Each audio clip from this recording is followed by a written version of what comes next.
ഇന്നത്തെ ട്രേഡിംഗ് സെഷനിൽ ശക്തമായ സെല്ലിംഗ് പ്രഷർ നേരിട്ട ഒരു സെക്ടറാണ് കെമിക്കൽ സെക്ടർ. കെമിക്കൽ സെക്ടറിലെ പല സ്റ്റോക്കുകളും ഇന്ന് 6 മുതൽ 8% ഇടിയുകയും ചെയ്തു. ഇന്ത്യൻ കെമിക്കൽ കമ്പനികൾക്ക് അമേരിക്കൻ മാർക്കറ്റിൽ വ്യക്തമായ എക്സ്പോസർ ഉള്ളതുകൊണ്ട് American president Donald Trump 26% reciprocal tariff പ്രഖ്യാപിച്ചതിനു ശേഷം കെമിക്കൽ സെക്ടറിലെ ഒട്ടുമിക്ക സ്റ്റോക്കുകളും പ്രഷറിലായിരുന്നു. ഇവിടെ കാര്യങ്ങൾ ട്രേഡ് വാറിലേക്കും ഗ്ലോബൽ റിസഷനിലേക്കും നീങ്ങാൻ സാധ്യതയുള്ളതുകൊണ്ട് വരും സമയങ്ങളിൽ കെമിക്കലിൻ്റെ ഡിമാൻഡ് കുറയാൻ സാധ്യതയുണ്ടെന്ന് പല അനലിസ്റ്റുകളും മുന്നറിയിപ്പ് നൽകുന്നുണ്ട്.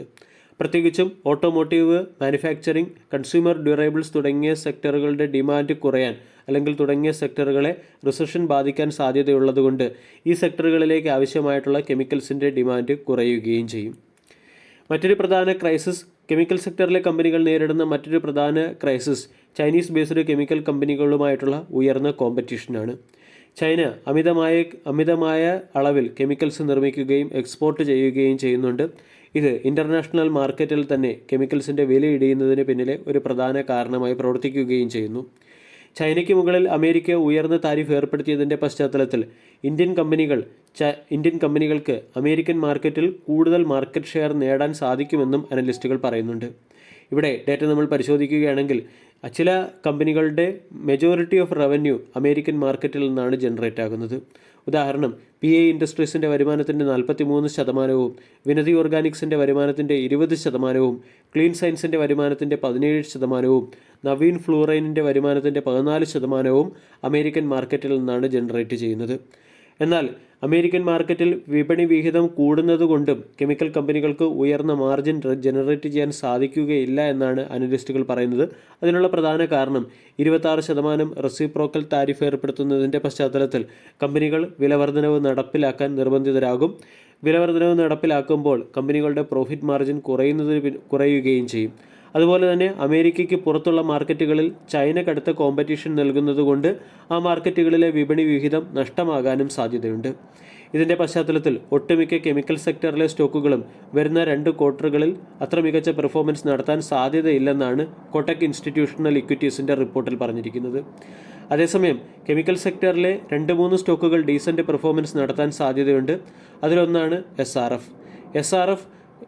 SRF, വിനതി ഓർഗാനിക്സ് തുടങ്ങിയ സ്റ്റോക്കുകൾ വരുന്ന ക്വാർട്ടർലി റിസൾട്ട് സെഷനിൽ ഡീസൻറ്റ് പെർഫോമൻസ് നടത്താൻ സാധ്യതയുണ്ട്.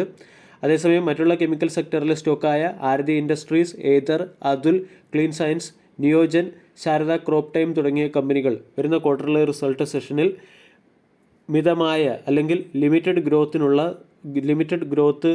ഗ്രോത്ത് മെയിൻറ്റെയിൻ ചെയ്യാനുള്ള സാധ്യതയാണ് കോട്ടക് ഇൻസ്റ്റിറ്റ്യൂഷണൽ ഇക്വിറ്റീസ് കാണിക്കുന്നത്. ഇതിൻ്റെ പശ്ചാത്തലത്തിൽ ഈ സെക്ടറിലെ, അതായത് കെമിക്കൽ സെക്ടറിലെ സ്റ്റോക്കുകളെ ലോങ് ടൈമിൽ ഹോൾഡ് ചെയ്യുന്നവർ ജാഗ്രത പാലിക്കേണ്ടതാണ്. ഇന്നത്തെ ട്രേഡിംഗ് സെഷനിൽ ശക്തമായ സെല്ലിംഗ് പ്രഷറിനെ അഭിമുഖീകരിക്കുകയും ഇൻട്രാഡേയിൽ 19% ഇടിയുകയും ചെയ്ത ടാറ്റ ഗ്രൂപ്പിലെ ഒരു സ്റ്റോക്കാണ് ട്രെൻഡ് ഇടിഞ്ഞതിന് പിന്നിലെ പ്രധാന കാരണം മാർക്കറ്റ് എസ്റ്റിമേഷനുമായി മാച്ച് ആകാത്ത രീതിയിലുള്ള Q4 ബിസിനസ് അപ്ഡേറ്റ് പുറത്തുവിട്ടതിൻ്റെ പശ്ചാത്തലത്തിലാണ്. മോർഗൻ സ്റ്റാൻലി ട്രെൻഡിൻ്റെ വാർഷിക വരുമാനത്തിൽ 34% വർധനവാണ് പ്രതീക്ഷിച്ചത്. പക്ഷേ 28% വർധനവ് മാത്രമാണ് കമ്പനിക്ക് Q4 അപ്ഡേറ്റിൽ കാണിക്കാൻ സാധിച്ചത്. ഇവിടെ കമ്പനിയുടെ വരുമാനം 3,381 കോടിയിൽ നിന്നും 4,334 കോടിയിലേക്ക് ഉയർന്നു. 28% വളർച്ചയാണ് കമ്പനി നേടിയത്. പക്ഷേ മാർക്കറ്റ് 37% വളർച്ച കമ്പനിയിൽ നിന്നും പ്രതീക്ഷിച്ചു. ഇതിൻ്റെ പശ്ചാത്തലത്തിൽ സ്റ്റോക്കിൽ ശക്തമായ സെല്ലിംഗ് പ്രഷർ നേരിടുകയും 2020 ശേഷമുള്ള ഏറ്റവും വലിയ കറക്ഷനിലേക്ക് സ്റ്റോക്ക് എത്തുകയും ചെയ്തു. ഇവിടെ ട്രെൻഡ് എന്ന സ്റ്റോക്ക് മൾട്ടി ബാഗർ റിട്ടേൺ നൽകിയ സ്റ്റോക്കാണ്. ചുരുങ്ങിയ സമയത്തിനുള്ളിൽ മികച്ച റാലി വരികയും ഉയർന്ന റിട്ടേൺ സ്റ്റോക്ക് ഹോൾഡ് ചെയ്ത ഇൻവെസ്റ്റേഴ്സിന് സ്റ്റോക്ക് നൽകുകയും ചെയ്തു. കമ്പനിയുടെ ഇയർ ടിൽ ഡേറ്റിലെ പെർഫോമൻസ് മാത്രം നമ്മൾ പരിശോധിച്ചാൽ 34% കറക്ഷൻ സ്റ്റോക്കിൽ വന്നു കഴിഞ്ഞു. സ്റ്റോക്കിൻ്റെ ട്രെൻഡ് നെഗറ്റീവാണ്.